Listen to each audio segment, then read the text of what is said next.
Hello friends, आपका स्वागत है मेरे चैनल में। सारी मम्मियों के मन में एक ही सवाल आता है कि खाने में क्या बनाऊं। रोज रोज एक ही सब्जी खा के मन उब जाता है। तो मैं आज आप लोगों के लिए लेकर आई हूँ कुछ नए तरीके से सब्जी बनाने की रेसिपी। आपने बंद गोभी की सब्जी तो बहुत खाई होगी, लेकिन हम इसे जिस तरीके से बनाएंगे वैसा आपने नहीं ट्राई किया होगा। तो आप हमारी इस रेसिपी को ज़रूर ट्राई करें, और अगर आपको हमारा वीडियो पसंद आता है तो उसे लाइक करें, शेयर करें, कमेंट करें, और हाँ, मेरे चैनल को सब्सक्राइब करना ना भूलें। तो फ्रेंड्स, रेसिपी शुरू करते हैं। रेसिपी शुरू करने से पहले फ्रेंड्स, मैं आपको बता दूं हमें क्या क्या इंग्रेडिएंट्स चाहिए। तो हमने यहाँ पे लिया है एक प्याज जिसे हमने बारीक काट लिया है, एक टमाटर जिसे हमने बारीक काट लिया है, अदरक लहसुन का पेस्ट, आप इसे घर में भी बना सकते हैं। मसालों में हमने लिया है कश्मीरी लाल मिर्च पाउडर, ये हम कलर के लिए डालेंगे। हल्दी पाउडर, सब्जी मसाला, हमने एवरेस्ट का सब्जी मसाला यूज़ किया, आप चाहे तो कोई भी मसाला यूज़ कर सकते हैं। गरम मसाला, हमने एवरेस्ट का गरम मसाला यूज़ किया, आप चाहे तो कोई भी मसाला यूज़ कर सकते हैं। जीरा पाउडर और स्वादानुसार नमक, तथा हमने यहाँ पे लिया है तेज पत्ता जिसे हम तेल में डालेंगे। और हमने यहाँ पे लिया है बंद गोभी जिसको हमने बड़े बड़े टुकड़ों में काट लिया है, और 2 आलू, इसे हम बॉईल करेंगे। गार्निशिंग के लिए हमने धनिया पत्ती लिया है और हमने तेल लिया है। तो हम बंद गोभी को कुकर में बॉईल कर लेंगे पहले। इसे हम कुकर में डाल के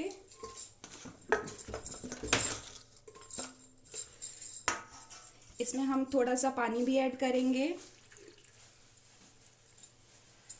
आधा ग्लास पानी हमने ऐड किया है, और अब हम कुकर को बंद करके गैस पे चढ़ा देंगे। हमने गैस पे रख दिया है। एक सीटी हम तेज आंच पे दिलाएंगे और दूसरी सीटी हम थोड़ा आंच को धीमा कर देंगे। तो आप देख रहे हैं कि 2 सीटी हो चुकी है। अब हम गैस को ऑफ कर देंगे और कुकर को हम ठंडा होने के लिए रख देंगे।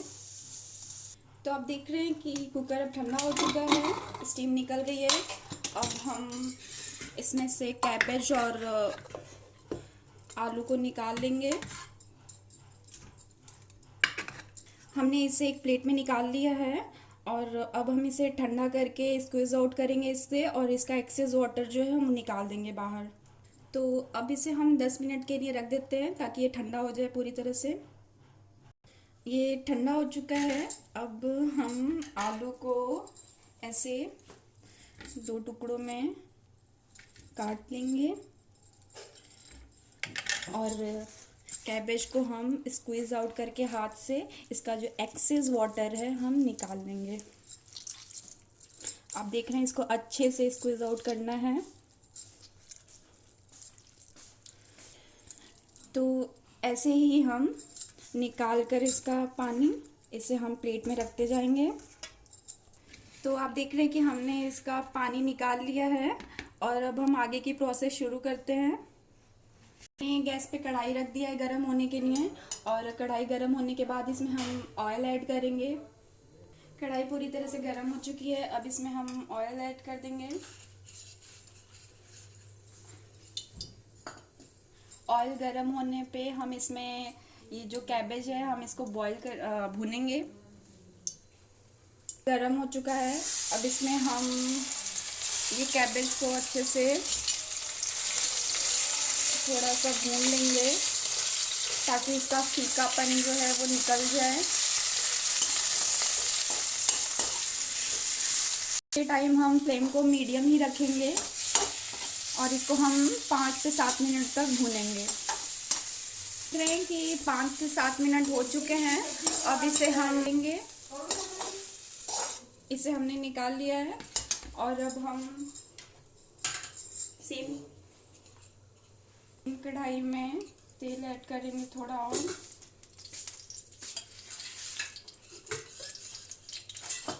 हमने यहाँ पे 2 चम्मच तेल लिया है।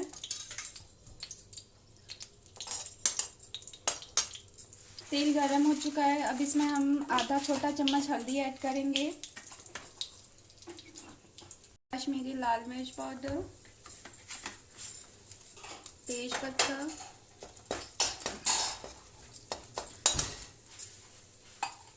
और जिंजर गार्लिक पेस्ट,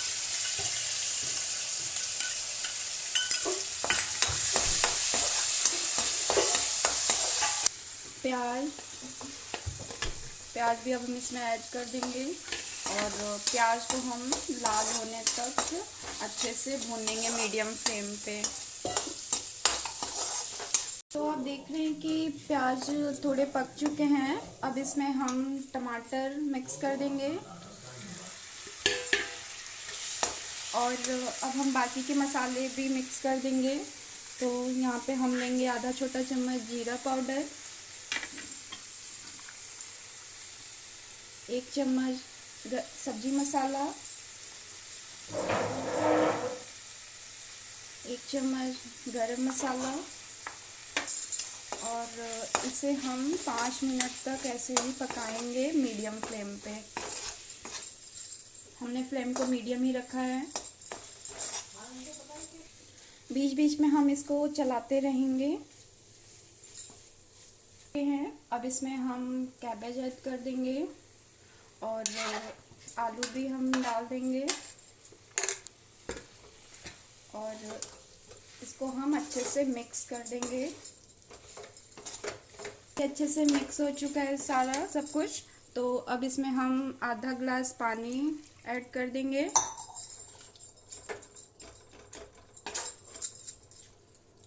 पानी डालने के बाद अब इसमें हम नमक भी ऐड कर देंगे। नमक आप स्वादानुसार ही लीजिए और इसे हम अच्छे से मिक्स करने के बाद ढक के 5 से 7 मिनट तक मीडियम फ्लेम पे पकाएंगे। तो फ्रेंड्स 5 मिनट हो चुके हैं और सब्ज़ी अच्छे से पक चुकी है और अब हम गैस को बंद कर देंगे।